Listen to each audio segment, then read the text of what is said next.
நீலகிரி மாவட்டம் ஊட்டியில் நூலகத்திலிருந்து 116 ஆண்டுகள் பழமையான புத்தகம் திருடப்பட்டுள்ளது. புத்தகத்தை திருடி இன்ஸ்டாகிராமில் விற்க முயன்றவர் யார்? புத்தக திருடனின் பின்னணி என்ன?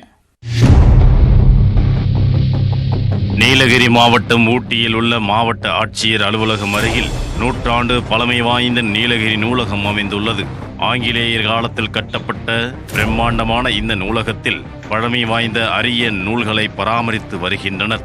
தனியார் கட்டுப்பாட்டில் இயங்கும் இந்த நூலகத்தில் நீலகிரி மட்டுமல்லாது பல்வேறு பகுதிகளைச் சேர்ந்த வாசகர்களும் உறுப்பினர்களாக உள்ளனர். லண்டனில் அச்சடிக்கப்பட்ட ஆங்கில நூல்களும் இங்கு அதிக அளவில் உள்ளன. கடந்த அக்டோபர் மாதம் இந்த நூலகத்தில் இலக்கிய திருவிழா நடைபெற்றது. விழாவின் ஒரு பகுதியாக புத்தக கண்காட்சியும் நடத்தியிருக்கிறார்கள்.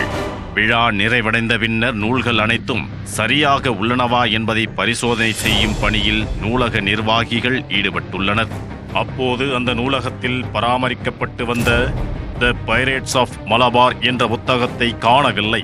லண்டனில் 1907ஆம் ஆண்டு அச்சடிக்கப்பட்ட 116 ஆண்டுகள் பழமையான புத்தகம் காணாமல் போயிருப்பதைக் கண்டு அதிர்ச்சியடைந்தனர்.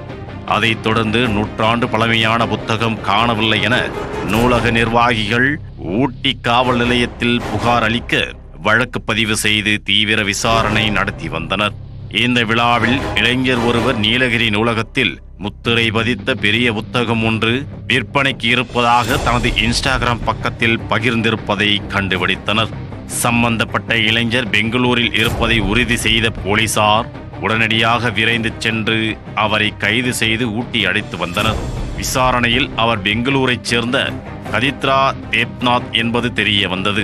அவரிடமிருந்து புத்தகத்தை பறிமுதல் செய்த போலீசார் அதை பாதுகாப்பாக வைத்துள்ளனர்.